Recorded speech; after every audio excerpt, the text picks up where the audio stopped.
अब हम पोलिनोमियल निकालना सीखेंगे। जो भी आपको डेटा गिवन होता है, जैसे आपको यहाँ पे क्वेश्चन मेंशन है, write down the polynomial of the lowest degree which satisfies the following set of numbers 0, 7, 26। ये कुछ वैल्यूज़ दे दी हैं और आपको बताना है कि ये जो वैल्यूज़ होंगी वो किस पोलिनोमियल के हिसाब से रखी गई होंगी। ठीक है, तो ऐसे तो बहुत सारे फंक्शन ढूंढ सकते हैं जिनसे आपको ये वैल्यू सेटिस्फाई हो रही हूँ, बट आपको सिंपल बोला गया है लोएस्ट डिग्री का एक पोलिनोमियल बताइए। ठीक है, तो देखिए इसको कैसे स्टार्ट करना है।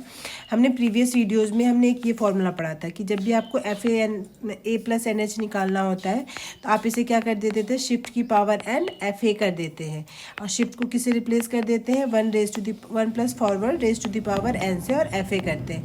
फिर इसमें बाइनोमियल एक्सप्रेशन कर लेते हैं। तो जो फाइनल फार्मूला आता है वो आता है आपका यहाँ पे FA+NC1 forward FA plus NC2 forward square FA plus NC3 forward cube of FA plus dot dot dot dot dot last में आता है फॉरवर्ड की पावर NFA। ठीक है, क्योंकि NCN 1 होता है।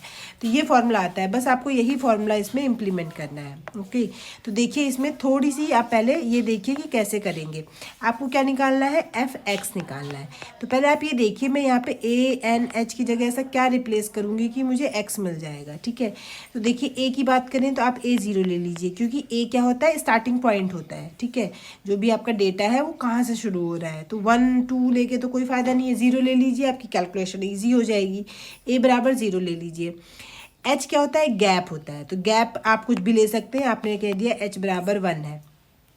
n है, n क्या होता है, डिग्री आप, या फिर जो भी नंबर ऑफ जो भी आर्ग्यूमेंट दिए हुए हैं उसके हिसाब से होता है। तो आप n को क्या कंसीडर कर लीजिए, x कंसीडर कर लीजिए। तो अब देखिए A0 प्लस NH कितना हो जाएगा, टोटल सॉल्व करके FX ही बनेगा। अब ये सारी जो आपने वैल्यूज़ निकाली है सारी इसमें भी डिस्ट्रीब्यूट कर दीजिए। तो देखिए क्या क्या बनेगा, FX is equal to FA की जगह आ जाएगा आपके पास F0 plus XC1 forward of F0 plus XC2 forward square of F0 plus XC3 forward cube of F0।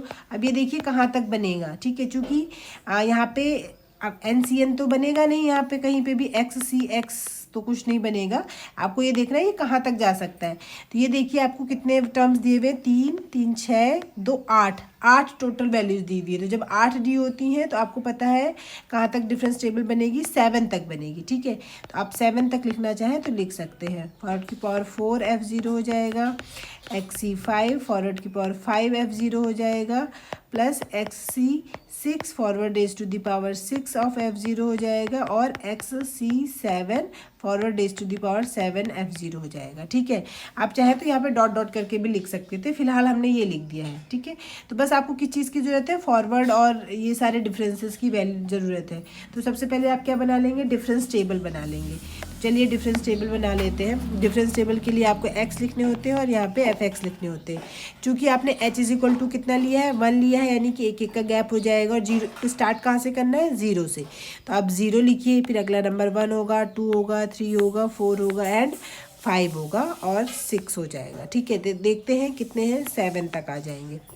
FX पे वैल्यू जो सबसे पहले वैल्यू 0 थी, दूसरी वैल्यू 7 थी, अगली वैल्यू आपकी थी 26, 63, 124, 215, 342, 511।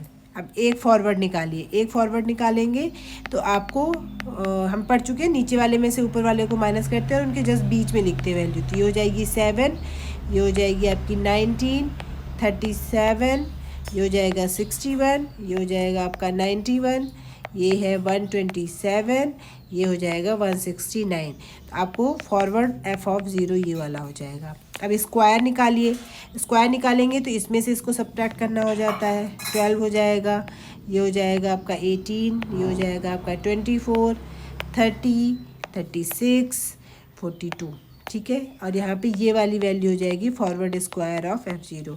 अब क्यूब निकालिए, क्यूब निकालेंगे तो इससे इसमें सब्ट्रैक्ट करेंगे, 6 आ जाएगा, ये भी 6, ये भी 6, ये भी 6, ये भी 6, और 4 निकालेंगे तो इनको सब्ट्रैक्ट करेंगे, 0, 0, 0, ये वाली वैल्यू क्यूब ऑफ f0 हो जाएगी, ये वाली वैल्यू फॉरवर्ड की पावर 4 ऑफ f0 हो जाएगी। अब ऑब्वियसली बात है 5 वाला भी 0 आएगा, 6 वाला भी 0 आएगा, 7 वाला भी 0 आएगा, तो आगे सॉल्व करने की ज़रूरत नहीं है।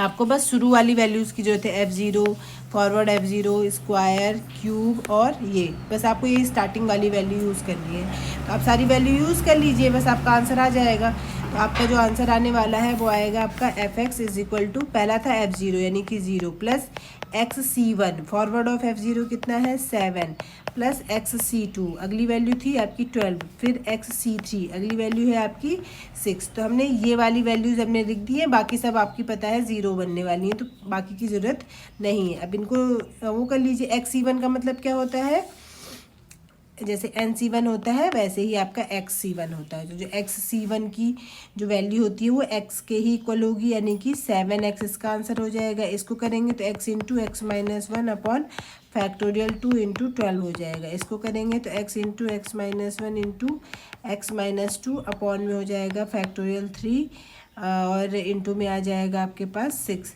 तो फैक्टोरियल 3 और 6 तो कैंसिल आउट हो जाएंगे, ठीक है। 12 में से इसमें कैंसिल करेंगे तो ये 6 बचेगा। सॉल्व कर लीजिए, बस सिंप्लीफाई करना है। 6x² बनेगा, माइनस 6x बचेगा। इसको पूरा अगर आप सॉल्व करेंगे तो ये बनेगा आपके पास x³ minus 3x² plus 2x, ये बनेगा। अब बाकी सब पूरा सिंप्लीफाई करके सेम जो डिग्री की वैल्यूज़ है उन सबको ऐड सब्ट्रैक्ट करके फाइनल आंसर आपका ये बनेगा। तो देखिए, वैसे तो हम ये कहते हैं कि आपका अगर जितना n डेटा दिया होगा, यानी कि n+1 डेटा अगर दिया है, तो जो आपकी पोलिनोमियल बनती है वो n डिग्री की बनती है, ठीक है। लेकिन आपका यहाँ पे देख रहे हैं चूँकि आगे वाला सब 0 हो जा रहा है, तो आपका जो फंक्शन है वो यहाँ पे इसके हिसाब से तो 8 दिया था, तो 7 डिग्री की पोलिनोमियल बननी चाहिए थी, बट यहाँ पे आपको 3 डिग्री की मिल रही है, ठीक है। तो वैसे भी आपको ये लोएस्ट डिग्री का ही पूछ रहा था। आई होप आपको गिवन डेटा से पोलिनोमियल निकालना क्लियर हुआ होगा। नेक्स्ट वीडियो से हम इंटरपोलेशन के बारे में बात करेंगे।